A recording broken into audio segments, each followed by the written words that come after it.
22-мартка карата Кыргызстанда коронавирусту жаңыдан жугузуп алгандар катталган жок. Бул тууралуу бул коронавируска каршы күрөшүү боюнча республикалык штаб кабарлады. Маалыматка ылайык, өлкөдө COVID-19 вирусун жалпысынан 14 адам жугузуп алган. Сузак районунда 8, Ноокатта 3, Бишкек шаарында 2 жана Баткен районунда 1 адам катталган. Бейтаптардын 6 эркек, 8 аял. Жаш курактары 25 жаштан 80 жашка чейин. Алар учурда тиешелүү дарылануудан өтүүдө. Ал эми коронавирус жугузгандар менен байланышта болгон 2628 адам дарыгерлердин көзөмөлүндө турат. Былтыр декабрда Кытайда башталган COVID-19 вирусу учурда дүйнөнүн басымдуу бөлүгүнө тарап кетти. 21-мартка карата бул дартты 305 миңден ашык адам жугузуп алган. Андан 13 миңден ашык адам каза болду. Коронавирустан өлгөндөрдүн саны боюнча Италия алдыңкы орунда, андан кийин Кытай жана Иран турат. Кыргызстанда пандемияны жайылтпоо максатында 22-марттан тарта өлкө аймагында өзгөчө кырдаал режими киргизилди.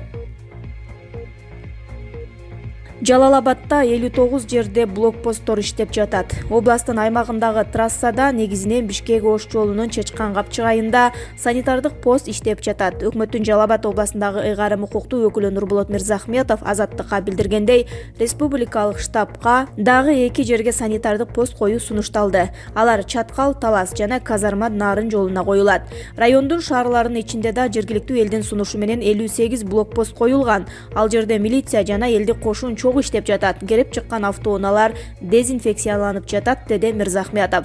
Сузак районунда коронавирус аныкталган 3 адам жашаган 3 айыл 18-марттан тартып карантинге алынган. 21-мартта да райондогу 4 айылга ушундай эле эреже киргизилген. 23-марттан тарта Өзбекстанда бет кап тагынуу милдеттүү болот. Өзбекстанда 23-марттан тарта коомдук жайларда бет кап кийбей жүргөн кишилерге эскертүү берилет. Ал эми 25-марттан баштап айып салынат. Бул тууралуу өлкөнүн коронавируска каршы атайын комиссиясы билдирди. Бирок айып пулдун өлчөмү жөнүндө айтыла элек. 23-марттан тарта Өзбекстандын бардык чек аралары жабылат. Ташкенттеги мекеме ишканалар онлайн же аралыктан иштөө эрежеси өтөт. 22-марттагы расмий кабарга ылайык Өзбекстанда 42 кишиде COVID-19 вирусу аныкталды. Алар Франциядан, Туркиядан, Британиядан, Швейцариядан жана Бириккен Араб Эмираттарынан келген өзбекстандыктар жана алардын туугандары. Учурда миңдеген адамдар дарыгерлердин көзөмөлүндө турушат. УКМК коронавирус тууралуу жалган маалымат тараткан адамды кармады. УКМК Жалал-Абадта дарыгерлер иштен жапырт бошоп жатат деген ушакты тараткан адамды кармады. Бул тууралуу аталган комитеттен кабарлашты. Маалыматка ылайык 38 жаштагы Кубанычбек Шайымкулов аттуу адам социалдык тармактарда Жалал-Абад шаардык ооруканасында коронавирус жуктурган адамдар жапырт качып кеткени жана дарыгерлер иштен бошоп жатканы боюнча жалган маалыматты тараткан. УКМКнын маалыматына караганда, кармалган адам күнөөсүн мойнуна алып, кечирим сураган. Буга чейин коронавируска каршы туруу боюнча республикалык штаб социалдык тармактарда тарап жаткан билдирүүлөрдү четке каккан болчу. Түндүк Корея жаңы ракета учурганы кабарланууда. Түштүк Кореянын Ренхап агенттиги аскерлерге таянуу менен Түндүк Корея Жапон деңизин көздөй ракета учурганын жазды. Чет элдик маалыматтар боюнча ракета 300-400 чакырымдай учуп барып, Токиодон анча алыс эмес жерге кулаган. Жапониянын премьер-министри Калка Пхеньядын аракеттери тууралуу маалымат берип, аскерлерди кырдаалдын ар кандай өнүгүшүнө даяр турууга чакырды. Вашингтон кырдаалга көз салып жатканын жана Сеул Токио менен байланышта экенин билдирди. Ушуну менен Түндүк Корея жыл башынан бери 3-чү жолу ракета учуруп жатышы ыктымал. 2-мартта болгон процессти өлкө лидери Ким Чен Ын өзү көзөмөлдөгөнүн Пхеньян билдирген. 2-ракета 9-мартта учурулган. Сеул кыска аралыкта улам бир ракета учуруу менен Түндүк Корея аскердик машыгууларды өткөрүп жатышы мүмкүн экенин белгилейт. Президент куру пиардан алыс болууга чакырды. Президент Сооронбай Жээнбеков коронавирус жайылып жаткан шартта жарандарды жеңил пиардан алыс болууга чакырды. Бул тууралуу Жээнбеков Коопсуздук кеңешинин 21-марттагы жыйынында билдирген. Президент учурда бардык маселе боюнча эксперттер көбөйгөнүн белгилеп, жеңил пиардан оолак болууга үндөгөн. Жардам бересиңерби, ырдайсыңарбы же ыйлайсыңарбы, коомчулукка жарыялабай эле жасасаңар болот. Жасаган ишиңерди соопчулукту ошол жерде жашаган эл билсе, анын батасы тиет. Эң негизгиси Кудай билсе болду. Азыр элибиз ар кандай маалыматтан чарчап турган мезгили. Ошондуктан дүйнөлүк тажрыйба көрсөткөндөй биринчи тартип болсо гана жагдайдан чогуу чыгып кетебиз, деди президент. Обсервацияга баары алынат. Сырттан келгендерди карантинге алуунун шарты өзгөрдү. Кыргызстандын чек арасын өткөндөрдүн карантинге алуунун шарты өзгөрдү. Бул тууралуу республикалык штабтан кабарлашты. Ага ылайык Саламаттыкты сактоо министрлиги 2-категориядагы өлкөлөрдө келген жарандарды 1-категориядагыдай эле обсервация жайларына жөнөтүү чечимин кабыл алды. Бирок мөөнөтү 3 күн болот. COVID-19 инфекциясына текшерүүнүн анализдери таза чыкса, келген жарандар үй шартындагы карантинге жөнөтүлөт. Буга чейин Кыргызстанга келгендер коронавирустук инфекциянын клиникалык белгилери жок болгон учурда гана үй карантинине жиберилчү деп жазылат билдирмеде. Мындай чара өлкөдө коронавирустун тарап кетпешине бөгөт коюу максатында көрүлдү. Блокпосттон кимдер кантип өтө алат? Кыргыз Республикасындагы өзгөчө кырдаалдын жол жобосу. Бүгүндөн тарта Кыргызстанда өзгөчө кырдаал режими кирип, өкмөт анын жол жобосу тууралуу түшүндүрүп берди. Эске салсак, кечээ 21-мартта Коопсуздук кеңеши коронавируска байланыштуу өкмөткө республикалык өзгөчө кырдаалды киргизүү тууралуу сунушун берген. Калктуу конуштан кирип чыгуунун эрежеси. Негизги жолдордо санитардык эпидемиологиялык посттор орнотулат. Үйдөн чыкпай туруу сунушталат, бирок негиздүү себеп болуп калса, блокпосттордон тоскоолдуксуз өтүп турууга мүмкүн. Блокпосттордон тоскоолдуксуз атайын унаалар, таштанды чогултуучу НК сатарлар жана жүктөрдү, азык-түлүктөрдү, элге керектүү товарларды, дары-дармектерди ташыган транспорттор гана өтүп турушат.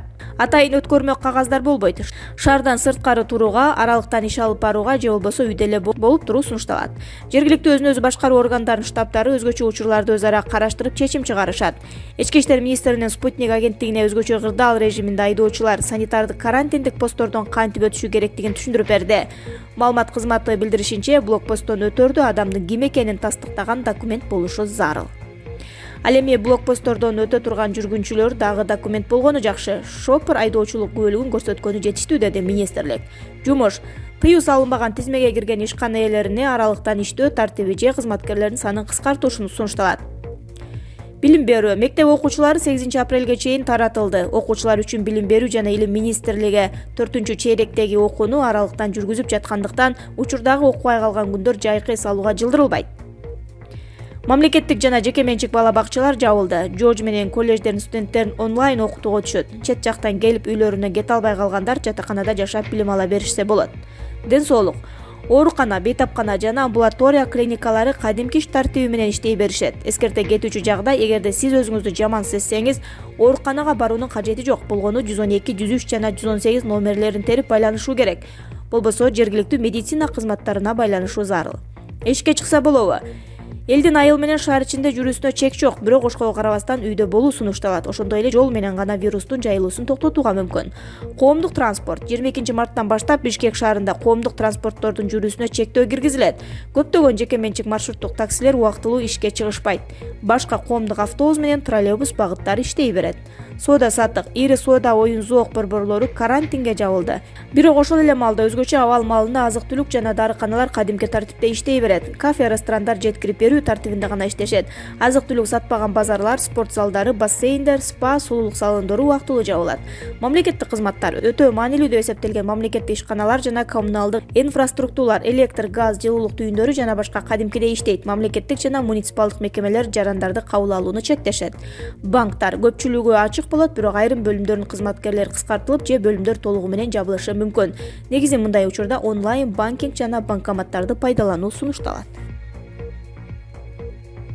Кандай оорулары барларга коронавирус өзгөчө кооптуу экени айтылды. Италиянын Ломбардия аймагында жугуштуу жана тропикалык оорулар коомунун адистери коронавирус жуктуруп алган, өлүмгө алып келиши мүмкүн болгон ооруларды санап берди. Маалыматка караганда, жүрөк кан тамыр оорусу бар кишилер COVID-19 илдетине кабылган учурда өлүп калуу тобокелдиги 10%га жогорулайт. Ал эми кант диабети барлар 7,3%. Ошондой эле кооптуу тизмеге дем алуу органдарында өнөкөт оорусу барлар 6,3%, кан басымы жогорулар 6% жана онкологиялык дарты барлар 5%. Белгилей кетсек, Италия коронавирус жуктургандар боюнча учурда экинчи Кытайдан кийинки орунда турат. 21-марттагы маалыматка караганда, вируска кабылгандардын саны 47 миңден ашты. Алардын ичинен 4031 киши каза таап, 4440 киши сакайып кетти. Индияда 11 кыргызстандык карантинге алынды. Индиянын Хайдарабад шаарында 11 кыргызстандык карантинге алынды. Бул тууралуу республикалык штабтан билдиришти. Жарандар изоляцияланып коронавируска текшерилет. Белгилей кетсек, учурда Кыргызстан боюнча коронавирус жуктургандардын саны 14кө жетти.